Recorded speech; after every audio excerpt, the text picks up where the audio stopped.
Wow, எவ்வளோ நாள் கழிச்சு நம்ம கிட்ட வந்து நைட்டிஸ் திருப்ப ரீஸ்டாக் ஆயிருக்கு. ஜஸ்ட் பிகாஸ் தீபாவளி சீசன்ன்றதுனால நம்ம நிறைய kurtis collections back to back பார்த்தோம்.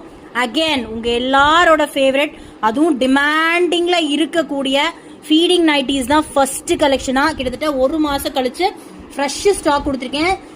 தீபாவளி கலெக்ஷன்ஸ்லாம் முடிஞ்சு இனிமே நம்ம நைட்டிக்கான நேரம்டா, இனிமே நீங்க என்கிட்ட தான் வந்தாகணும் அப்படின்ற மாதிரி நைட்டிஸ் எல்லாமே வந்திருக்கு. Fresh stock, super super colour charts. இது பாருங்க, இதெல்லாம் வந்து பூச்சம்பள்ளி பேட்டர்ன் மாதிரி இருக்கு. நல்ல பியோர் காட்டன், ரொம்ப ரொம்ப ரொம்ப ரொம்ப எக்ஸலண்டான ஃபேப்ரிக். இந்த கலர் சார்ட்ஸ்லாம் அப்படியே கண்ணை பறிக்கிற அளவுக்கு கலர் சார்ட்ஸ். ஸோ ஃபீடிங்ல வந்து XL, double XL, triple XL. Rate வந்து பாத்தீங்கன்னா 260 எக்ஸ்எல், டபுள் எக்ஸ்எல், 3XL வந்து 270. மினிமம் நீங்க சிங்கிள் பீஸ் எடுத்தீங்க, இல்ல நான் இப்பதான் ஃபர்ஸ்ட் டைம் உங்ககிட்ட நைட்டி வாங்க போறேன் அப்படின்னா சிங்கிள் பீஸ் நீங்க 10 rupees ஷிப்பிங் பே பண்ணி எடுத்துக்கலாம். Beautiful beautiful colour charts with very very affordable price. 3 piece